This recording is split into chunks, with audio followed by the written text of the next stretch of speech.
And it's not just what's happening over there. We have to demonstrate that we will do what needs to be done here. You know, I grew up in the United States where we believed that we were the shining light, remember? Before Guantanamo, before Iraq, before Abu Ghraib, we were the model for the rest of the world. By the way, we're not the only people that saw those images coming out of New Orleans. We're not.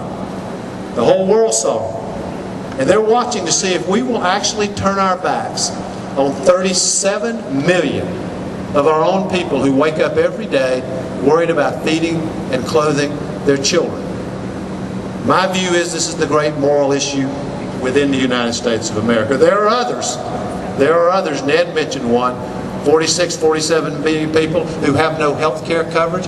Why can't my party, the Democratic Party, show some leadership and every single day say we will fight for universal health care for every single American? Not access to health care, not affordable health care, universal health care for everybody.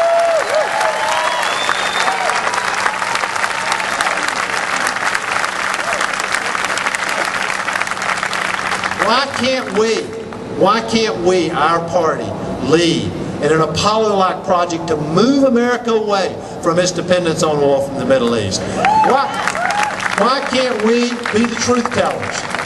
And the truth is that while we need to invest in clean alternative sources of energy, wind, solar, biomass, biofuels, all of which are critically important, we cannot innovate our way out of this.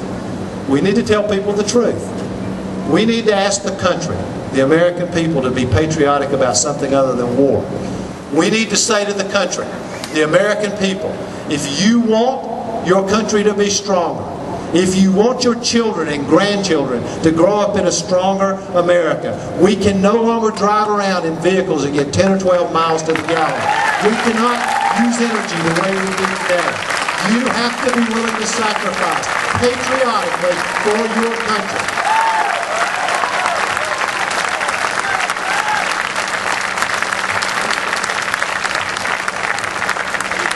You know, I was a teenager when I watched Bobby Kennedy go through Appalachia and show this country the other America that so much of the country didn't know about or didn't want to think about. We need to inspire this country again. I know there are a lot of things I've learned over the last 3 years, but one of those things, having spent time in virtually every place in the country, is there's a hunger in America. A hunger to be inspired again. Right. People are looking for something big and important to be engaged in, something beyond their own self-interest. We need to give it to them. And I'll tell you something else. The American people understand that national community matters. What we do together matters. What we do about 37 million of our own people who wake up in poverty every single day, it matters. Why? Because it says something about the character of the United States. It says something about who we are as a people.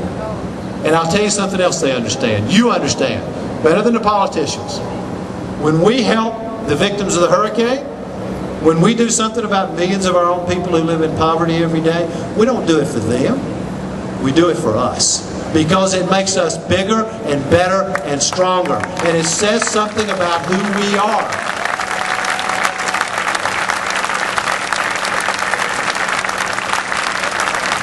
And for all those people who say there's nothing you can do, that's not the truth either. You know, one of the things that I hear from politicians all the time who push back about, I'm all over the country preaching the gospel about doing something about poverty, but one of the things I get pushed back on, they say, listen, if you've been successful in your life, you did it on your own. It's your own hard work that got you there. And if you struggle or fail, it's your own failure. It's not the truth. It's not the truth. I know it's not the truth. There is at least a remote chance that one of you remembers that I'm the son of a mill worker.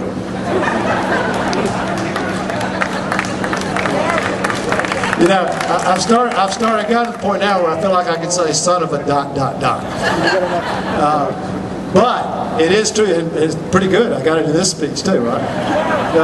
You know, when I was born, my father had to borrow money to get me out of the hospital, took me home to a 2-room house in a mill village. My grandparents worked in the mill, my parents worked in the mill, but here's the point. I've now had everything you could ever have in this country, everything. I didn't get here by myself. I could never have gotten here by myself. My country was there every step of the way for me.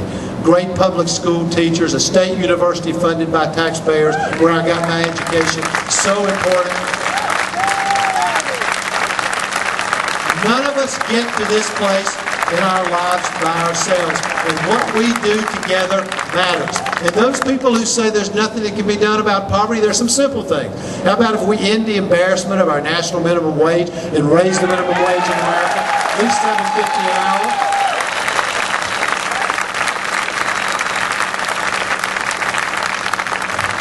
Tonight, while we're having this event, right across the street, there are workers working for low wages who are trying to organize a union at the hospital.